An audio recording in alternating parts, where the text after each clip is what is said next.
এই মেয়েটা ভীষণ অদ্ভুত, আবার ভীষণ মায়াবীও। রাগ করলে তার চোখ দুটো এত বড় হয়ে যায় যেন পুরো মহাবিশ্বটাই জায়গা করে নিতে পারে সেখানে। খুব কম কথা বলে, কিন্তু একবার কথা শুরু করলে আর থামতেই চায় না।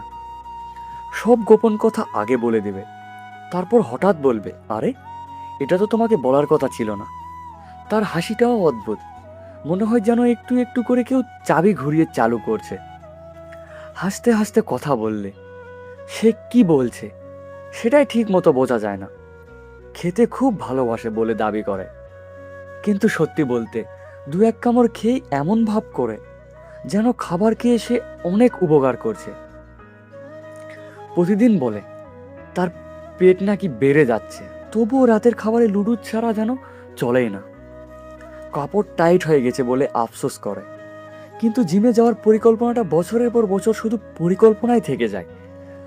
ছোট ছোট বিষয় নিয়েও খুব বেশি ভাবে সে। শুধু মাথা নয়, ভুরুগুলোও যেন কখনো বিশ্রাম পায় না, সব সময় কুঁচকে থাকে। মুখে বলে আমি ঠিক আছি, কিন্তু তার মুখটায় এত বেশি কথা বলে যেন চাইলেও লুকিয়ে রাখতে পারে না। সব সময় তাড়াহুড়োর মধ্যে থাকে, এদিক ওদিক ছুটে বেড়ায়, স্বপ্ন দেখে পুরো পৃথিবী ঘুরে দেখার। কিন্তু জিজ্ঞেস করো এখন কোথায়, উত্তর হবে বাড়িতে। মাসের পর মাস নিজের ঘরে কাটিয়ে দিতে পারে সে। নিজের মন কি চায় সেটা অনেক সময় নিজেই জানে না। কফি বেশি পছন্দ নাকি চা, এই দ্বিধাতেই সে আটকে থাকে।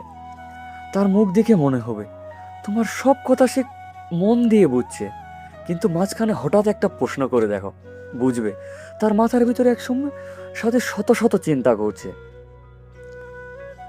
সে সব সময় একটু না একটু বিভ্রান্তই থাকে।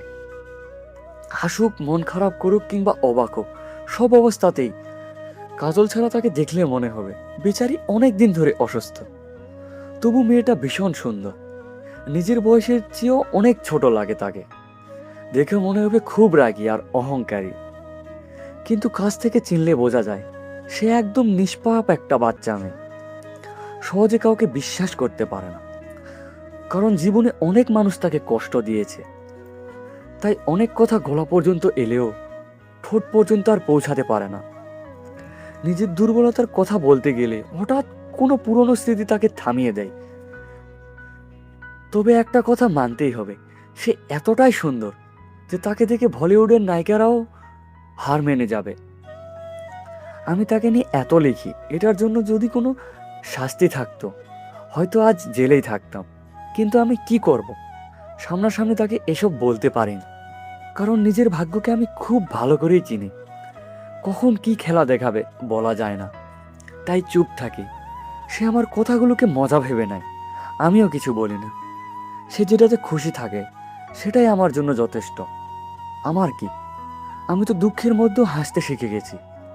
তবুও বলবো মেয়েটা ভীষণ অদ্ভুত, ভীষণ বিপজ্জনকভাবে মায়াবী। রাগ করলে তার চোখ দুটো এত বড় হয়ে যায় যেন পুরো মহাবিশ্বটাই হারিয়ে যেতে পারে সেখানে।